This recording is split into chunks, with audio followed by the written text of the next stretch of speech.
Las leyendas y mitos sobre hadas y duendes han cautivado la imaginación de diversas culturas a lo largo de la historia.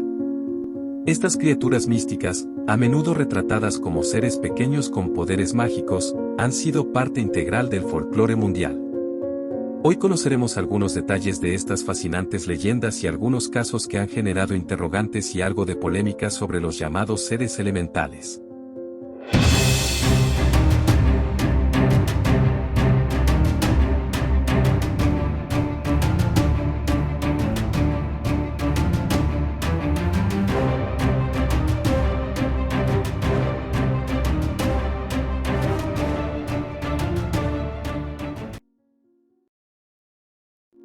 En muchas civilizaciones antiguas, se creía en la existencia de seres espirituales y mágicos que habitaban en lugares especiales, como bosques, ríos o montañas.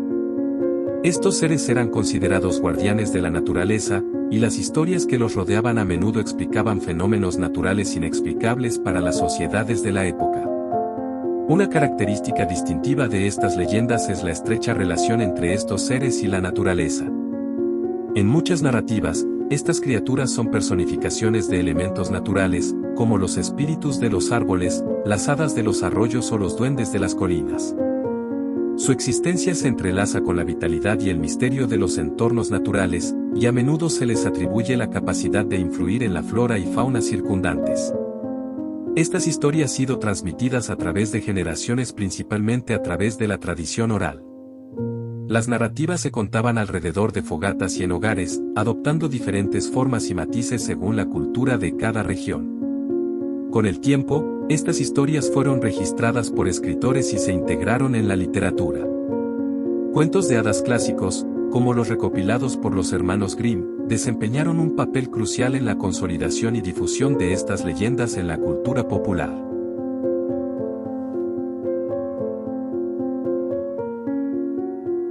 No hay evidencia científica que respalde la existencia real de hadas, duendes u otras criaturas místicas. A lo largo de la historia, muchos supuestos avistamientos de hadas han sido atribuidos a la imaginación, malentendidos naturales o incluso fraudes. Revisemos algunas de estas crónicas. Las hadas de Cottingley. En 1917, dos primas británicas, Elsie Wright y Frances Griffiths, tomaron varias fotografías que mostraban a las niñas junto a lo que parecían ser hadas. Elsie era hija de uno de los primeros ingenieros eléctricos cualificados, y como no tenían mucho que hacer, decidió tomar prestada la cámara que tenía su padre y hacer fotografías en el arroyo que corría detrás de su casa.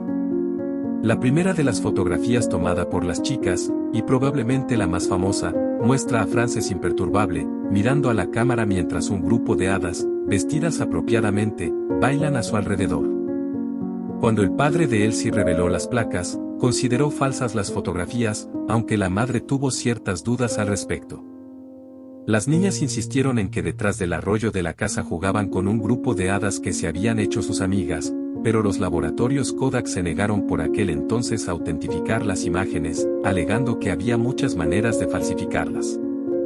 En 1919, Polly Wright, la madre de Elsie, que siempre había creído en la veracidad de las fotografías, acudió a una reunión de la Sociedad Teosófica de Bradford porque estaba interesada en el ocultismo. La conferencia de la noche era La vida de las hadas, y Polly enseñó entonces las fotos de su hija.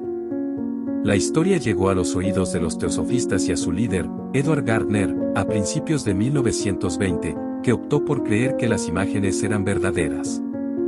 Ese mismo año la historia también llegó hasta el creador de Sherlock Holmes. Conan Doyle era un prominente espiritista, pues su hijo había muerto en la guerra, y el horrible suceso le había convertido en un creyente fervoroso de lo paranormal.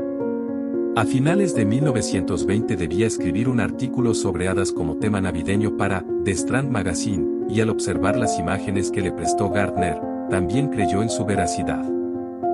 Hasta su muerte, Frances siguió insistiendo que habían visto hadas y que la última de las fotografías era verdadera, aunque el resto no. Elsie confesó que las habían hecho sujetando los recortes con alfileres de sombrero. De hecho, el libro de 1917, Princess Mary's Gift Book, muestra unas figuras sorprendentemente parecidas a las de las fotografías. Solo podíamos mantenerlo en secreto. Acabaría diciendo Elsie. Dos pueblerinas frente a un hombre brillante como Conan Doyle. Solo nos estábamos divirtiendo un poco. Al día de hoy no entiendo cómo les pudimos engañar, creo que querían que les engañáramos. Aunque las hadas de Cottingley resultaron ser un fraude, el caso sigue siendo recordado por su capacidad para engañar incluso a personas notables de la época. También destaca la conexión entre la creencia en lo paranormal y la influencia de la imaginación en la percepción de fenómenos inexplicables. El Duende de Zaragoza. En el año 1934 en la Zaragoza antes de la Guerra Civil Española, más exactamente en la madrugada del 27 de septiembre, en el número 2 de la calle Gascón de Gotor, los vecinos del edificio se despertaron con el sonido de una risa malvada que los dejó helados por unos instantes. Investigaron e intentaron adivinar su procedencia y al no encontrar nada, simplemente se olvidaron del suceso. Sin embargo, el 20 de noviembre aquella risa volvió a aparecer. Pascual Alcocer, criada de una de las familias que residían en el edificio, se disponía a empezar su jornada como de costumbre, cuando comenzó a oír unas estruendosas carcajadas que parecían provenir del hornillo en el que se preparaba el desayuno, de ahí que también se le conozca como el duende de la hornilla. La criada, para no perturbar el sueño de sus patrones, acudió a la vecina en busca de ayuda. Ambas regresaron juntas a la cocina y volvieron a escuchar la voz del duende, lo que les hizo gritar del susto despertando al resto del edificio. Don Antonio, el propietario de la casa y que no se creía el tema de las voces, se puso a investigar revisando cada rincón de la cocina, hasta que de pronto se empezaron a escuchar quejidos que decían, "me haces daño", y la voz también dijo el nombre de todos los presentes. Al principio no querían que nadie más lo supiera porque pensaban que podrían tacharles de locos. Pero el tema era tan interesante que alguien habló de más y la noticia se esparció. A partir de ahí, la familia acudió a la policía ya que creían que alguien les había puesto un micrófono para espiarles. El primer agente de policía que fue a la casa era bastante incrédulo hasta que oyó por sí mismo la voz. Los agentes, que no sabían muy bien qué hacer, llamaron a un arquitecto para intentar buscar una explicación lógica. El arquitecto fue hasta el edificio y mientras tomaba unas medidas, el supuesto duende le dijo los centímetros exactos del tramo que estaba midiendo. Y claro, al haber acertado el número todo el mundo entró en pánico. Todo esto movió a un sinfín de agentes de policía, médicos, arquitectos, guardia de asalto, que acudían al edificio en busca de una explicación. Por otro lado, cada día se agolpaban más y más personas delante de la casa, curiosos por ver qué sucedía. Al no encontrar una explicación, desalojaron el edificio porque nadie entendía nada de lo que pasaba. Hasta un juez declaró que la casa debía estar constantemente en vigilancia por si el individuo decidía huir. Este extraño suceso todavía hoy no tiene respuesta, pues todas las personas que lo vivieron no consiguieron dar una explicación científica sobre lo que allí sucedió. El caso fue de tal importancia que hasta el conocido periódico británico, The Times, se hizo eco de la noticia. Este medio de comunicación publicó el siguiente artículo. Un irónico duende, que habla por la campana de una chimenea, tiene sobresaltados estos días a los habitantes de Zaragoza, los cuales se afanan por dar con la pista de la misteriosa voz. Un arquitecto y varios obreros han sido requeridos para trabajar sobre el terreno. Han removido todo el piso e incluso han levantado el tejado, pero los trabajos han sido totalmente infructuosos. La policía trabaja activamente, pero no se ha podido impedir que grupos estacionados frente a la casa se destacasen y varias personas se lanzaran al techo, presas de la gran alteración nerviosa, para buscar al duende de Zaragoza. Las anteriores líneas reflejan a la perfección la histeria que reinó esos días en la ciudad. Cientos de curiosos esperaban en la puerta del edificio embrujados por la fantasía intentando escuchar aquella voz. Algunos llegaron a introducirse en el inmueble destrozando el tejado para buscar al fantasma o a la persona que se estaba haciendo pasar por aquel ente demoníaco.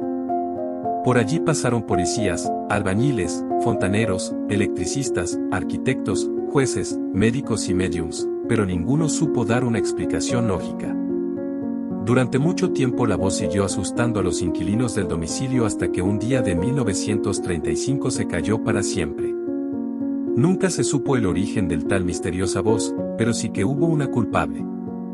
Pascuala Alcocer, criada de la familia, fue considerada la autora del fraude.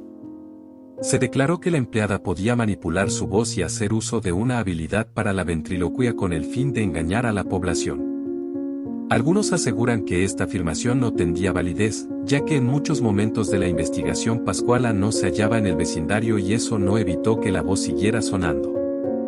Tras toda la investigación policial que se hizo, sin éxito ninguno, decidieron derruir el edificio. Fue demolido poco después por miedo a que la voz regresara. Lejos de olvidar esta historia, los rumores y especulaciones en torno al duende de Zaragoza no han dejado de crecer. Cabe señalar otro de los extraños acontecimientos que guardan relación con este evento. Una de las más famosas espiritistas de la comunidad, Asunción Jiménez Álvarez, quiso contactar con el misterioso ser en una sesión de espiritismo, la cual terminó con la muerte por colapso de la medium. Todo un misterio aún por resolver. En la actualidad, en el terreno donde se levantaba este edificio de leyendas se encuentran unos apartamentos que tienen el nombre de Edificio Duende. La mayoría de los informes de avistamientos de duendes y criaturas similares se pueden explicar por fenómenos naturales, ilusiones ópticas, o simplemente por la imaginación humana. Estos casos a menudo se desarrollan en comunidades con fuertes tradiciones folclóricas, donde las leyendas de duendes y criaturas similares están arraigadas en la cultura local. Es importante abordar estos relatos con un grado de escepticismo y reconocer que, a menudo, son más representativos de mitos culturales y tradiciones locales que de encuentros genuinos con seres mágicos. Pero, ¿quién puede asegurar que se trata solo de mitos con un grado absoluto de certeza? Generalmente las leyendas tienen su base en algo real. Al menos nosotros, creemos que siempre hay que dejar un margen para la duda, porque este universo tiene miles de misterios que aún estamos lejos de poder comprender.